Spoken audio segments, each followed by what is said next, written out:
Bismillahirrahmanirrahim. Assalamualaikum warahmatullahi wabarakatuh. Alhamdulillah, puji syukur senantiasa kita panjatkan kehadirat Allah Subhanahu wa Ta'ala, sehingga pada kesempatan kali ini kita masih dapat melanjutkan pembahasan materi yang lalu, meskipun pembelajaran yang kita lakukan secara daring. Sholawat serta salam senantiasa tercurah kepada Nabiullah Muhammad SAW sebagai suri tauladan bagi umat muslim di muka bumi. Tak lupa ucapan terima kasih kepada Ibu Dr. Esa Nurwahyuni MPD selaku dosen pengampu mata kuliah teori belajar dan pembelajaran serta teman-teman yang saya banggakan. Baik, pada kesempatan ini saya Ramlah dan rekan kelompok saya Imma Yaktiana akan membahas materi tentang teori belajar sosial, interrelasi antara individu, lingkungan, dan perilaku oleh Bandura. Pertama, saya akan membahas mengenai biografi Albert Bandura, di mana Albert Bandura ini dilahirkan di Mundare, sebuah kota di Alberta Tengah di Kanada, pada 4 Desember 1925. Masa kecil dan remajanya dihabiskan di desa kecil dan juga mendapat pendidikan di sana. Pada tahun 1949, beliau mendapat pendidikan di University of British Columbia dalam jurusan psikologi dan seterusnya. Pada tahun berikutnya, Bandura bertemu dengan Robert Church dan belajar tentang pengaruh keluarga dengan tingkah laku sosial dan proses identifikasi. Sejak itu, Bandura sudah mulai meneliti tentang agresi pembelajaran sosial. Teori-teori Albert Bandura banyak diaplikasikan dalam bidang pendidikan, terutama pada pembelajaran sosial yang biasa dikenal dengan social learning theory. Teori pembelajaran sosial awalnya dikenal dengan teori kognitif sosial atau social cognitive theory yang dikemukakan oleh Albert Bandura, menyatakan bahwa faktor sosial dan kognitif serta faktor pelaku memainkan peran penting dalam pembelajaran. Faktor kognitif berupa ekspektasi atau penerimaan siswa untuk meraih keberhasilan. Faktor sosial mencakup pengamatan siswa terhadap perilaku orang tuanya. Menurut Bandura, ketika siswa belajar, mereka dapat merepresentasikan atau mentransformasi pengalaman mereka secara kognitif. Bandura mengembangkan model deterministik resipkoral yang terdiri dari 3 faktor utama, yaitu perilaku, person atau kognitif, dan lingkungan. Faktor ini bisa saling berinteraksi dalam proses pembelajaran. Faktor lingkungan mempengaruhi perilaku, perilaku mempengaruhi lingkungan. Faktor person atau kognitif mempengaruhi perilaku. Sedang faktor person Bandura tak punya kecenderungan kognitif, terutama pembawaan personalitas dan temperamen. Faktor kognitif mencakup ekspektasi, keyakinan, strategi pemikiran, dan kecerdasan. Nah, dalam gambar ini kita dapat melihat bagaimana hubungan antara tingkah laku, behavioristik, person atau kognitif, dan lingkungan belajar, learning environment, menurut Bandura dalam social learning theory. Dalam teori belajar sosial, menjelaskan bagaimana kepribadian seseorang berkembang melalui proses pengamatan, di mana orang belajar melalui observasi atau pengamatan terhadap perilaku orang lain, terutama pemimpin atau orang yang dianggap mempunyai nilai lebih dari orang lainnya. Istilah yang terkenal dalam teori belajar sosial adalah modeling atau peniruan. Nah, di sini ada 4 komponen dalam proses belajar meniru atau modeling. Yang pertama adalah atensi atau memperhatikan. Sebelum melakukan peniruan, terlebih dahulu orang menaruh perhatian terhadap model yang ditiru. Dalam hubungan ini, Bandura memberikan contoh mengenai pengaruh televisi dengan model-modelnya terhadap kehidupan dalam masyarakat, terutama dalam dunia anak-anak. Keinginan memperhatikan dipengaruhi oleh kebutuhan-kebutuhan dan minat-minat pribadi. Semakin ada hubungannya dengan kebutuhan dan minatnya, semakin mudah pula tertarik perhatiannya. Sebaliknya, tidak adanya kebutuhan dan minat menyebabkan seseorang tidak tertarik perhatiannya. Contoh kompleksnya yang bisa kita perhatikan adalah iklan di televisi. Adapun yang kedua adalah referensi atau mengingat. Setelah memperhatikan dan mengamati suatu model, maka pada saat lain anak memperlihatkan tingkah laku yang sama dengan model tersebut. Anak melakukan proses retensi atau mengingat dengan menyimpan memori mengenai model yang dia lihat dalam bentuk simbol-simbol. Yang ketiga adalah memproduksi gerak motorik.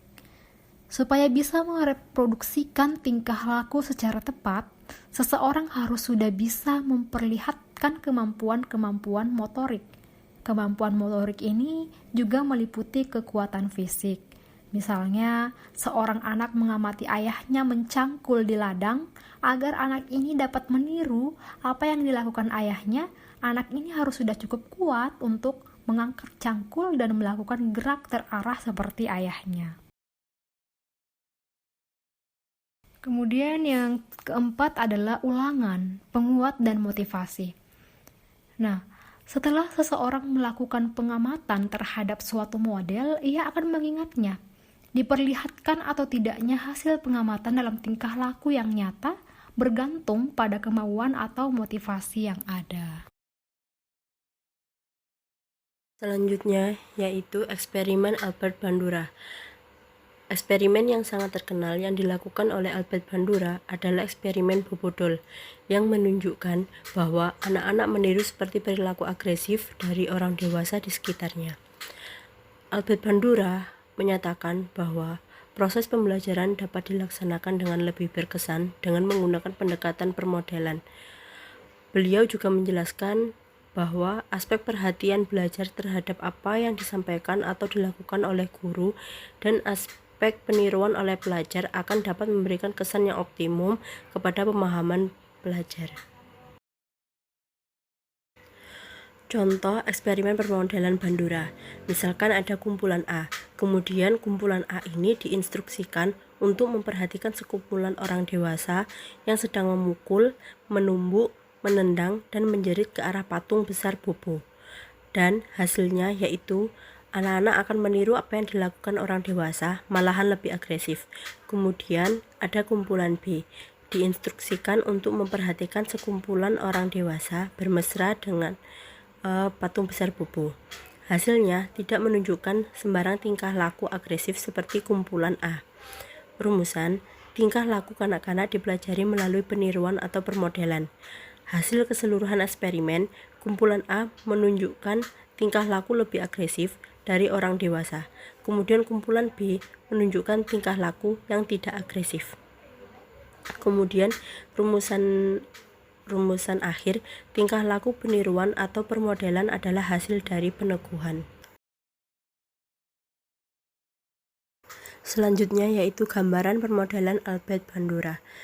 Subjek terdiri dari kanak-kanak prasekolah. Subjek dalam kumpulan eksperimental dibedahkan kepada model manusia sebenarnya, kartun atau model dalam film yang terlibat dengan tingkah laku agresif terhadap patung plastik yang besar. Subjek-subjek itu mungkin memukul dengan kayu, menendang, atau menumbuk patung plastik itu. Manakala dalam kumpulan kawalan subjek melihat model-model yang sama, tidak melakukan apapun terhadap patung plastik. Hasil kajian menunjukkan bahwa kanak-kanak dalam kumpulan eksperimen mempamerkan tingkah laku agresif apabila dibiarkan bersama patung plastik. Selanjutnya yaitu jenis-jenis permodelan. Jenis-jenis permodelan ini ada 5. Yang pertama yaitu peniruan langsung. Pembelajaran langsung dikembangkan berdasarkan teori pembelajaran sosial Albert Bandura. Ciri khas pembelajaran ini yaitu adanya modeling, yaitu suatu fase di mana seseorang memodelkan atau mencontohkan sesuatu melalui demonstrasi bagaimana suatu keterampilan itu dilakukan. meniru tingkah laku yang ditunjukkan oleh model melalui proses perhatian. Contohnya yaitu meniru gaya penyanyi yang ia sukai. Yang kedua yaitu peniruan tak langsung. Peniruan tak langsung adalah melalui imajinasi atau perhatian secara tidak langsung. Contohnya, meniru watak yang dibaca dalam buku, memperhatikan seorang guru mengajarkan rekannya. Kemudian yang ketiga yaitu peniruan gabungan. Peniruan jenis ini adalah dengan cara menggabungkan tingkah laku yang berlainan, yaitu peniruan langsung dan tidak langsung. Contohnya, pelajar meniru gaya gurunya melukis dan cara mewarnai daripada buku yang dibacanya. Kemudian yang keempat yaitu peniruan sesaat atau seketika. Tingkah laku yang ditiru hanya sesuai untuk situasi tertentu saja. Contohnya, meniru gaya pakaian di TV, tetapi tidak boleh dipakai di sekolah. Kemudian yang kelima yaitu peniruan berkelanjutan. Tingkah laku yang ditiru boleh ditonjolkan dalam situasi apapun. Contohnya, pelajar meniru gaya bahasa gurunya. Selanjutnya yaitu prinsip-prinsip faktor model atau teladan. Di sini ada 3 prinsip. Kemudian yang pertama yaitu tingkat tertinggi belajar dari pengamatan diperoleh dengan cara mengorganisasikan sejak awal dan mengulangi perilaku secara simbolik, kemudian melakukannya. Proses mengingat akan lebih baik dengan cara perilaku yang ditiru dituangkan dalam kata-kata, tanda atau gambar daripada hanya melihat saja. Contohnya yaitu belajar gerakan tari dari pelatih memerlukan pengamatan dari berbagai sudut yang dibantu, misalkan cermin, dan seterusnya ditiru oleh para pelajar pada masa yang sama. Kemudian proses meniru akan efisien jika gerakan tari tadi juga didukung dengan penayangan video, gambar, atau kaidah yang ditulis dalam buku panduan. Prinsip yang kedua yaitu individu lebih menyukai perilaku yang ditiru jika sesuai dengan nilai yang dimilikinya. Prinsip yang ketiga yaitu individu akan menyukai perilaku yang ditiru jika model tersebut disukai dan dihargai serta perilakunya mempunyai nilai yang bermanfaat. Teori belajar sosial dari Albert Bandura ini merupakan gabungan antara teori belajar behavioristik dengan penguatan dan psikologi kognitif dengan prinsip modifikasi tingkah laku. Proses belajar masih berpusat pada penguatan, hanya terjadi secara langsung dalam berinteraksi dengan lingkungannya. Sebagai contoh, penerapan teori belajar sosial dalam iklan sabun di televisi. Iklan selalu menampilkan bintang-bintang yang populer dan disukai masyarakat. Hal ini untuk mendorong konsumen agar membeli sabun supaya mempunyai kulit seperti para bintang.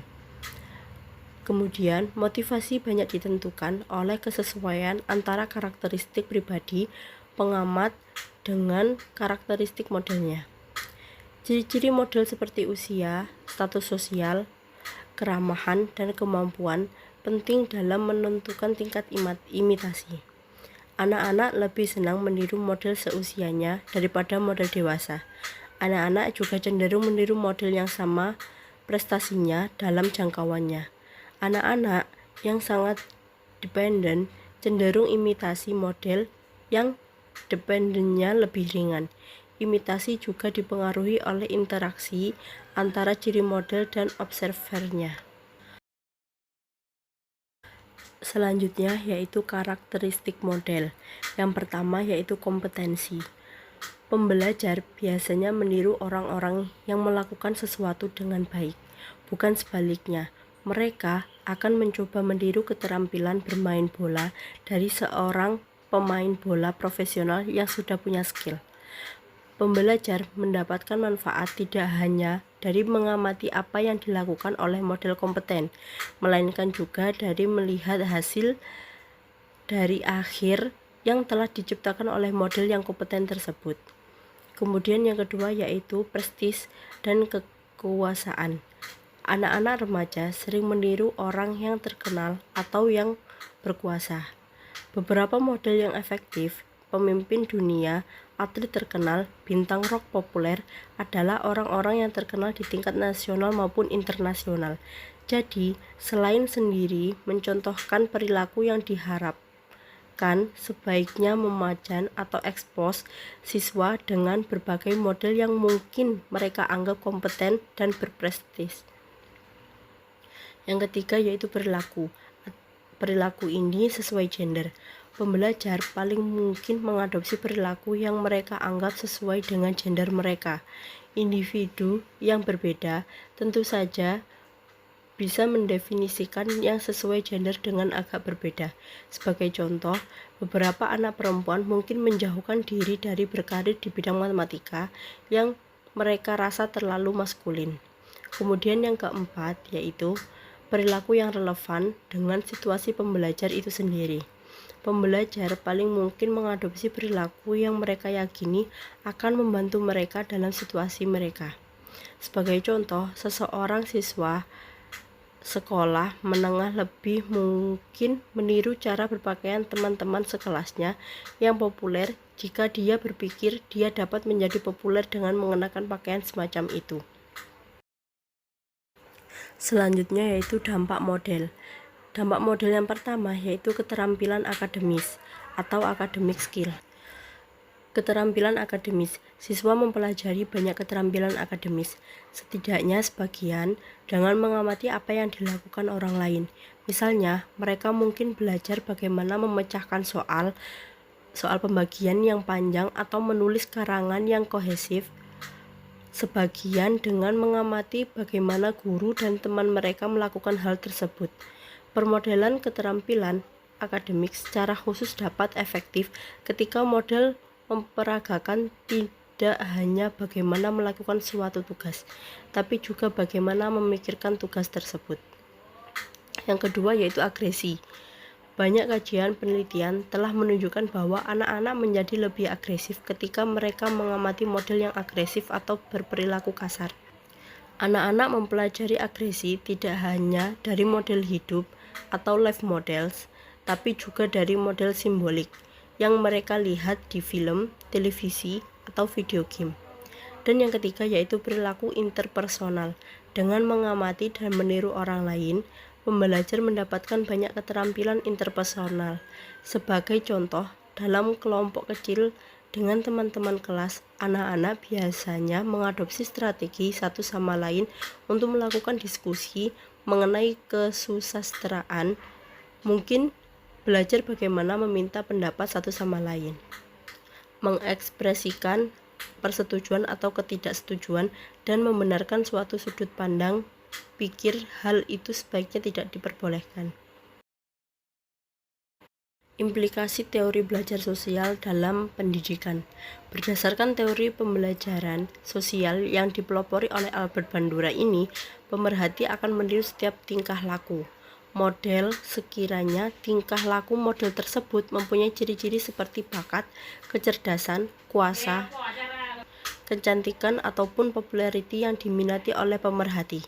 Sudah tentu sebagai seorang guru, kita sewajarnya turut mempunyai sedikit atau sebanyak-banyaknya mengenai ciri-ciri yang disebutkan di atas. Antara implikasi yang berkait rapat dengan teori pembelajaran sosial terhadap pengajaran dan pembelajaran. Yang pertama, yaitu sebagai guru, amat penting bagi kita memberi setiap orang murid peluang untuk memperhatikan dan mencontohi berbagai jenis model yang menunjukkan tingkah laku yang diingini. Oleh karena itu, kita hendaklah memastikan bahwa kita sendiri boleh menunjukkan tingkah laku yang boleh diteladani serta memaklumkan kepada anak murid berkenaan kesan sesuatu tingkah laku yang tidak bermoral, melanggar norma-norma masyarakat dan undang-undang, bersifat eksploitasi dan manipulasi dan sebagainya. Kemudian yang kedua yaitu kita sebagai guru perlu memastikan dan berusaha menyediakan persekitaran sosial yang kondusif agar modeling boleh berlaku. Perkara seperti memberi insentif, pengukuhan, dan sokongan moral seharusnya diberi kepada murid-murid secara terus-menerus bagi menggalakkan berlakunya tingkah laku yang baik dalam kalangan murid-murid pada masa kini. Kemudian selain itu, persembahan pengajaran seorang guru seharusnya tersusun dan dapat menarik minat dan perhatian murid-murid, serta seharusnya dapat dijadikan model untuk diikuti oleh mereka. Dan yang ketiga yaitu guru mestilah senantiasa mahir dalam komunikasi agar setiap kali sesi demonstrasi pembelajaran di dalam kelas jelas, dapat dipahami dan dapat diikuti oleh siswa dengan mudah dan tepat. Contohnya, jika guru mengajar cara-cara untuk menghasilkan lukisan, guru mestilah menerangkan dahulu langkah-langkah agar ia dapat diikuti oleh murid secara mudah. Sekian itu presentasi dari kita, Ramlah dan Imayatiana. Kurang lebihnya mohon maaf. Wassalamualaikum warahmatullahi wabarakatuh.